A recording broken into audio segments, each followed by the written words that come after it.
The next class of submarines started by the Japanese was the two boats of the 940 surfaced and 1,200 submerged ton Row 33 class, also known as the KaiChu 5 type. These were, obviously, much smaller boats meant for coastal work. As such, they sacrificed range. Top end speed on the surface, however, remained very respectable. Of course, their cruising speed on the surface was much lower, but that top end was available if needed. This wasn't as much a handicap as it seems. If you remember, as coastal boats, they were, in theory, usually going to be operating near a port where they could refuel. Diving depth was also on par with the larger submarines.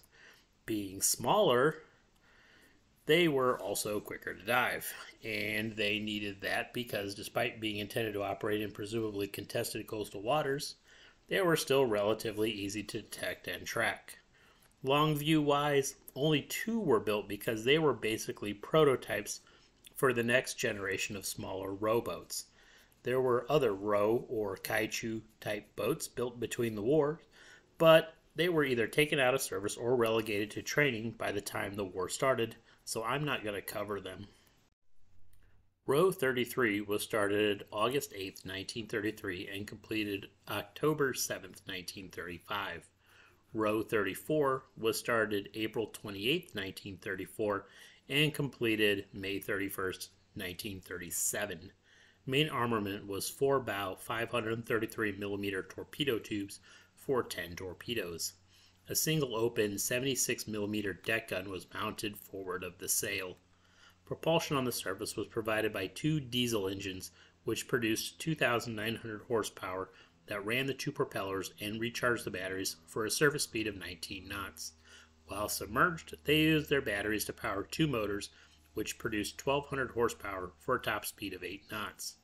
Range on the surface was 8,000 nautical miles at 12 knots, and submerged they could do 90 nautical miles at 3 knots. Test diving depth was 75 meters. Row 33 and 34 started the Pacific War in port undergoing refit until mid-December when they sailed to make several patrols between Singapore and Borneo until mid-February 1942. From mid-February until late March, they patrolled south of Java in support of the Java invasion and wrapped up their patrol at Truk. Resupplied from mid-April to mid-May, they patrolled the Coral Sea in support of the planned invasion of Port Moresby, but when that was canceled in late May, they returned to Japan for a refit. With that completed, at the start of July, they headed south to again patrol the Port Moresby area until mid-August, when they were diverted to scope out Guadalcanal, and then Row 33 headed back to Port Moresby while Row 34 remained near Guadalcanal. Southeast of Port Moresby on the afternoon of August 29, 1942, Row 33 was sunk by the destroyer Arunta.